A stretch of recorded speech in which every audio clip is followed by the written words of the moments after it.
قصورو بمحاز زخنبتنايو مدب قاشا قدامي كفال حزر ما قال أين نمود أتان كفال إن حزناكم قريبنا زلنا سأنحيت مسن استي قد أميتن درداريت بغنان إسرائيلي ناس أنحيت خنقبر مو حزوين سأنحيتكم سانا نقون يعد ماكم اللهو سنة مكتتال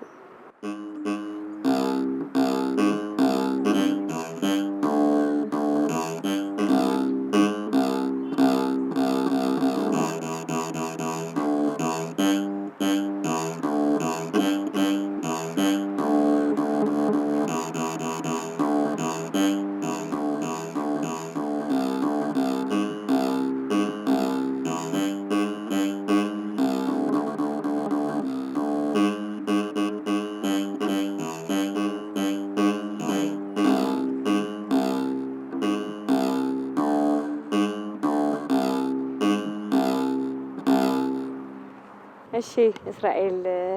በገና ማለት ትርጉሙ ታዩ ትሕስኪዮ ዘለኺ በገና ከምንታይ ዝመፀ እዩ እሺ በገና ማለት በገና ካብ ዝብል ናይ ግእዝ ዝወፀ ኮይኑ ትርጉሙ ድማ ወቃዐ ደርደረ ማለት እዩ በገና ክንደይ ክሪ እዩ ሓቂፉ ዝርከብ ትርጉሙ እውን ኣሎ ዓርሱ ዝኸኣለ ሃይማኖታዊ ትርጉም ከም ዘለዎ እውን ሰሚዐ እሞ እስቲ ንተመልከትና ግለጽልኝ እወ ትኽክል እዩ ነናይ ባዕሉ ትርጉም ኣለዎም ናይ በገና ዘሎ ኩሎም መሳርሒ ናይ ባዕሉ ትርጉም ኣለዎም እዚኦም ኣውታር ይበሃሉ እዞም ኣውታር እዚኦም ድማ 10 እዮም ከምቲ ዝበልክዮም 10 እዮም ድማ ናይ 10ቱ ትእዛዛት እግዚአብሔር ምሳሌ እዮም እዚኦም ክልቲኦም ድማ ምሰሶ ይበሃሉ ብየማናይ ዘሎ ናይ ፍቅረ እግዚአብሔር ምሳሌ እዩ ብጸጋማይ ዘሎ ከዓ ናይ ፍቅረ ሓው ምሳሌ እዩ እዚኦም ድማ ገይጽ ይበሃሉ እዞም መስቀል ከምቲ ንሪኦም ለና ናይ መስቀል ምልክት ዝሓዙ እዮም ካብኡ ድማ እዚ ገበተ ይበሃል ምሳሌነቱ ድማ ብናይ ቤትና ቅድስት ድንግል ማርያም ዝምሰል ካብ ዝሕቱም ገበተ እዚ ድምጽ ከም ዝወጽእ ኩሉ ጥዑም ድምጽ ይወጽእ ድንግል ማርያም ድማ ብሕቱም ድንግልና ንጎይታ ክርስቶስ ስለዝወለደት ብኡ ይምሰል እዚኦም ድማ እንዚራ ይበሃሉ ጥዝ ድዝ ዝብል ድምጽ ንምውጻእ እዮም ዝጠቕሙ እና እዚኦም ድማ ብናይ ተጋድሎ ቅዱሳን እዮም ዝምሰሉ ብዙሕ መከራን ስቃይን ስለዝቀበሉ ንናቶም ምሳሌ ማለት እዩ ካብዚ ድማ ብርኩማ ይበሃል ብርኩማ ድማ ከፊሉ ንዛ ኣውታር ሒዙ ድምጽ ንኸውጽእ ዝሕግዞ እዩ ምሳሌነቱ ድማ ብሲና ተራራ ይምሰል ማለት እዩ እዚ ድማ መወጠርያ ይበሃል ምሳሌነቱ ድማ ብደቂ ሰባት ይምሰል ማለት እዩ በአና ብደቂ ሰባት ይምሰል እዚ ድማ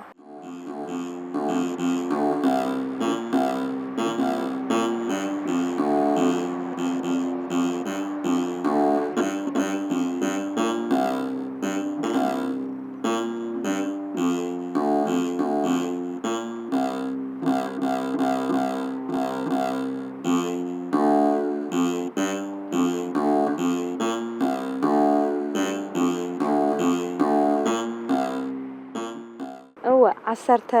خرطات አለው እዮም ክንድርድር ከለና ወይም ድማ በገና ክንጻወት ከለና ሓሙሽተ ጻብዕቲ እየን ዘለዋና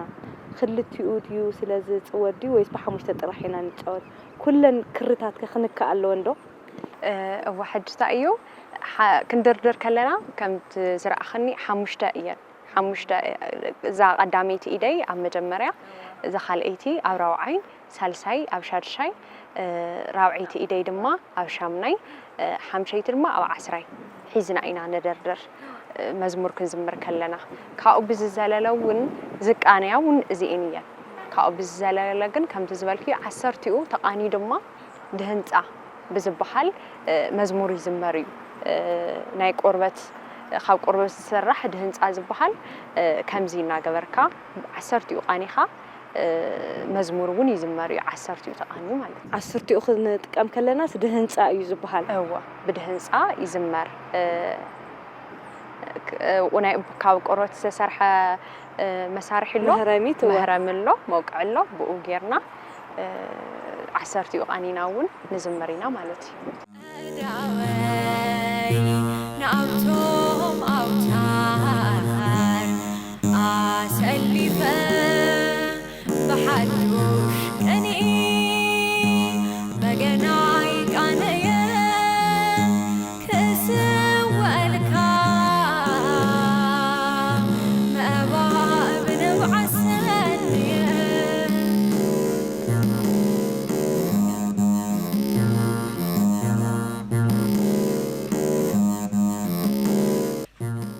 بجنا أب واني مرترو معز جزيد واد وين معز جزيد الدار بجنا ያው ከምቲ ታዩ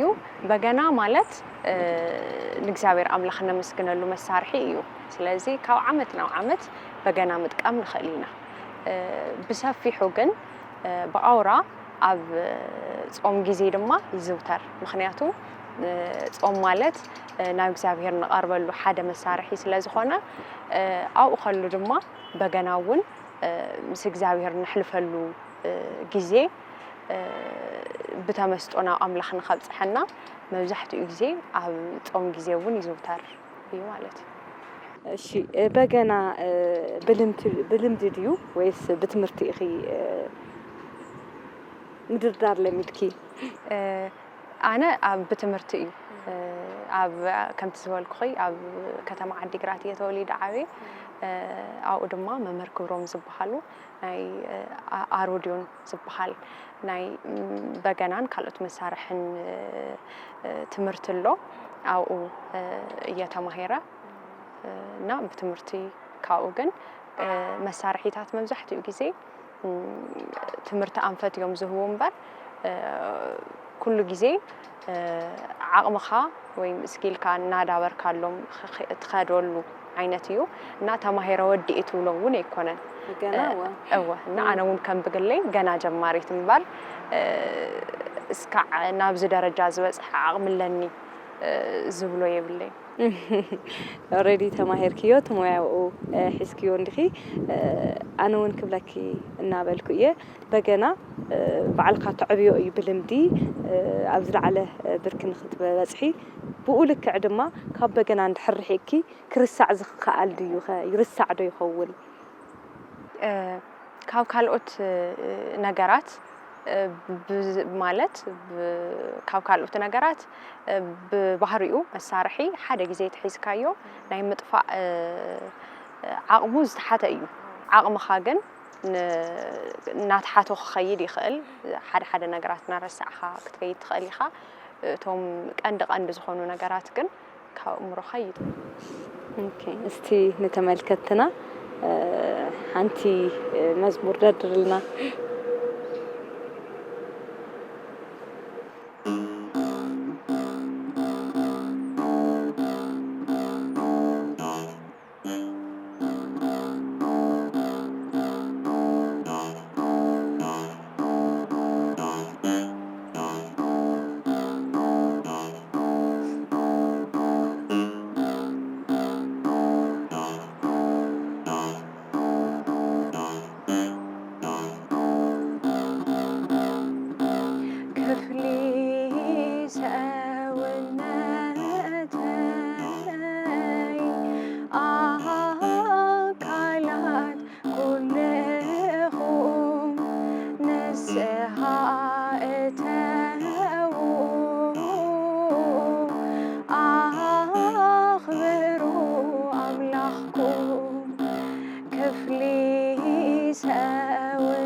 እሺ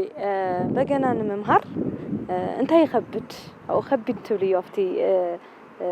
ትስልጥንሉ ወይም ድማ ትመሃሩሉ እዋን ዝኸበደክ እንታይ ነይሩ በገና ንምድርዳር በገና ንምድርዳር መጀመርያ ዋላ እቶም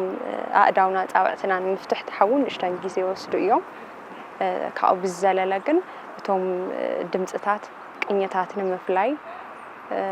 እና መዝሙር ንምዝማር ቶሎ ዝሰማዕኻዮ መዝሙር ንምዝማር ንእሽተን ይኸብድ እዩ እና እዚኦም ግን ስሩ ኤክሰርሳይዝ ዝመጹ ነገራት እዮም ኩሎ እና እሶም ይፈትኑ እቶም ቅኝታት ንምፍላይ እና ዜማታት ንምፍላይ ንእሽተን ፍትን ይብሉ ኢለ ይሓስብ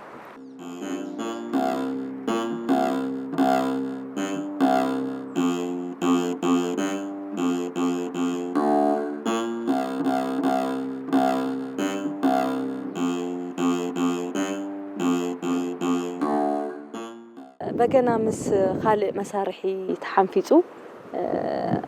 ኣገልግሎት ይህብ ዶ ይኸውን? ያው በገና ናይ ባዕሉ ዓርሱ ዝኸኣለ እቲ መሳርሒ ንባዕሉ ናብ ተመስጦ ንኽንምሰጥ ተሳሒብና ንኽንዝምር ይገብረና ዓርሱ ብዝኸኣለ ከም እስራኤል ኣለው በገና ምስ ካልኦት መሳርሒ ሓደ መዛሙር ኣለው ተሓንፊጾም ዝተሰርሑ ከም ብግለይ ከም እስራኤል በገና በይኑ ክዝመር ከሎ ይጥዕም ኢለ ይሓስብ ካብ ካልኦት መሳርሒ ዜማ ታእዩ ፍልይ ዘብሎ በገና ካብ ካልኦት መሳርሒ በገና ዝፍለየሉ ናይ ምስሓብ ዓቕሙ ናይ ተመስጦ ዓቕሙ ፍልይ ዝበለ እዩ በገና ናይ ባዕሉ ዝኾነ ሓይሊ ኣለዎ ናይ ምምሳጥ ሓይሊ ኣለዎ ካብ ዓለማዊ መሳርሒ ካብ ንፈልጦ ንኣብነት ፒያኖ ናይ ምስሓብ ናይ ስሕበት ዓቕሙ 6,000 ደስ ይብል እዩ በገና ግን ካብኡ ፍልይ ብዝበለ 10,000 ደስ ይብል ናይ ምስሓብ ዓቕሚ ኣለዎ በገና ቤተክርስትያን ኦርቶዶክስ ተዋህዶ ብኸመይ ዓይነት መልክዕ እያ ተላልዮ ዘላ ኣብ ምንታይ ብርክ ኣሎ ኢልክ ትሓስቢ ያው ቀደም ብጣዕሚ በገና ክንርኢ ከለና ብጣዕሚ ድንቕ ነርና በቃ ምንም ኣፍልጦ ይነበረን ኣብ ብዙሕ ሰብ እውን ኣዌርነስ ኣይነበረን ኢለ ይሓስብ ሕዚ ግን ብሰፊሑ እናተሰርሐሉ እዩ ኣብ ዝተፈላለዩ ዓድታት በገና ትምህርቲ ቤታት እውን እናተኸፈቱ እዮም በገና ደርዳርም እናበዝሐ እዩ እና ኣብዚ ሕዚ ሰዓት ጽቡቕ ናይ ዕቤት ደረጃ እኒአዎ በገና ኢለ ይሓስብ أو بفلاي دماكو ودك أنستيو دردرتي أبزحا أير أن حلف كأيو أو ختوليو دو على دك أنستيو صوتا خمزة فلي أريخنا أنا إخنمو السوس منتاي خميت قلتيو عندك أنستيو زي كدر دراخلو مرأي بتعمي دس يبل بتعمي ولاون كابناي قدمت بجنا دردر تخبز بحالا أمهوي ولا تماريم بتعمي قبز بجنا درداريت زنبر عيننا أبز حس ساعات هو بتعمي بتلي دك أنفسه أبجنا زلنا الرأية سفح زبالة أيو نا بدن بنايت بجنا ترجم بسفح تردين أيو إلي حسب أنا كجمارتي مالي خالية بخالوت بنايت بجنا بركي كابز بالعلى بزح مسرح يصبين إيو بزح مجواري يصبين إيو جن إنما مو كارز أكل جن ناي بجنا مزمراتون علوني أمناتي channelون استلقوا كلهم أو كالوت أو جودولياس يتبون زلقاكم ناي بجنا مزمرات علوني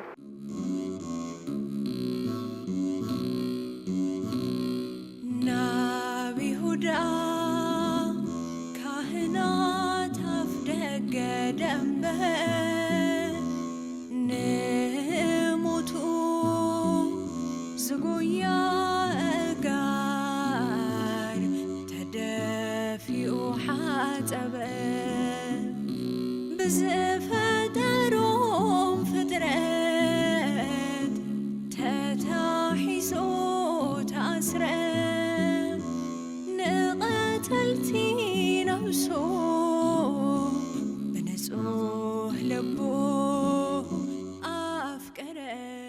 ዓለሙ ኣጋ ከምቲ ዝፍለጥ ኣቦ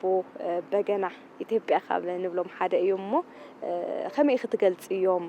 ናቶም ስራሕቲ ናረኣኽዶ ይኸውን ናብዚ ሙያ እውን ዝተሰሓብኪ ኢለ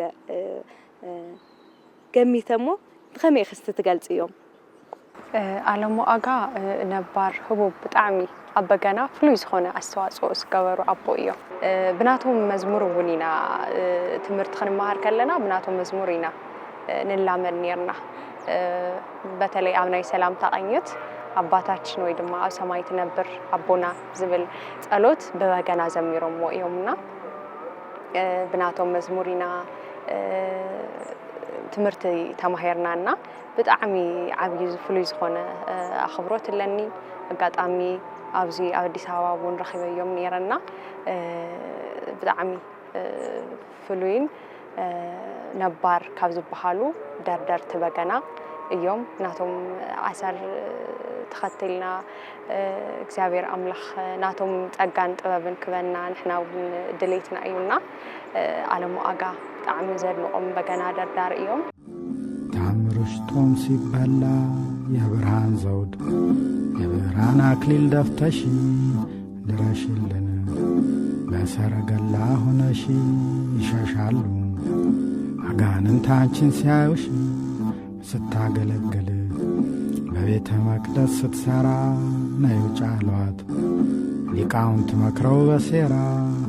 ተመግኝተው ምናምን ኃጢአት ሳትሰራ እንደ ፀሐይ ገላዋ እንደ ሳት ሲያበራ ትሙት ብለው ማይ ዘለፋም ቢያጠጧት እንደገና ብርሃን መሆኑ ባሰባት ያንን ግሩም ያንን ደስ የሚል መዓዛ በንጽህና ያለ ሩካቤን አርግዛ ወለደችው በቤተልሔም ተጉዛ ምጥ የለባት በመልአክ እጅ ተይዛ የታደለች የተባረከች ፍጥረት የበላውን 78ቱን ነፍሳት አገባችው በጥርኝ ውሃ ገነት ካድማስ አድማስ አሞዳታት ልዮዶ ይህል ይሆን መልእክቲ ምስ ዚ ተሐስ ክኾን ይኽእል ወይ ናይ ዓርሰ ናይ ባዕልክ ሐሳብ ክህል ይኽእል ሞ ሐሳብ ኪሂብ ክንተመልከትና በገና ደርድር ክለይ ናይ ሎሚ መደብ ጋሻና ንዛዝ ሞስቲ እሺ ያው ናይ መጨረሻ መልእክተይ ታዩ እዚ መልእክት ዝን አይውን ይዝሐውስ أنا ونوشتي جرأي خزارة زدلي إن ودي سبب زبحال فطور فلوي كبوريو كساوير عمل خون كالوت فترات بعالم بزمتامي فتيروم نودي سبب نمينوجن يدوم بيرو استنفاسيو زفت أروخور فتراتيو سلازي كاو عالم تشاجرو نايم بار مسل زلوي كالوت فترات عمري ترفت إياه ودي سبب طرح جن زال عالماوي هيوت اللومو نتعفق عدوون اللوو سلازي نتعفق عنا تتقيمنا زال عالم نمبر يا خلص أني اللي إسرائيلية مستي تصومت حيزنا بجنا تبز حدث يزولنا مو حنتي مزمور بجنا دردر لي مع تسوي مدلاو كشانا نقبره أبغيتي سيماني أبغت كلتي سفرة أبغيتي سيماني أبغت كلتي سفرة لعنا إلو قويتا رخبة مكرا رخبة مكرا لعنا إلو قويتا رخبة مكرا رخبة مكرا أبغيتي سيماني أبغت كلتي سفرة أبغيتي سيماني أبغت كلتي سفرة لعنا إلو قويتا رخبة مكرا رخبة مكرا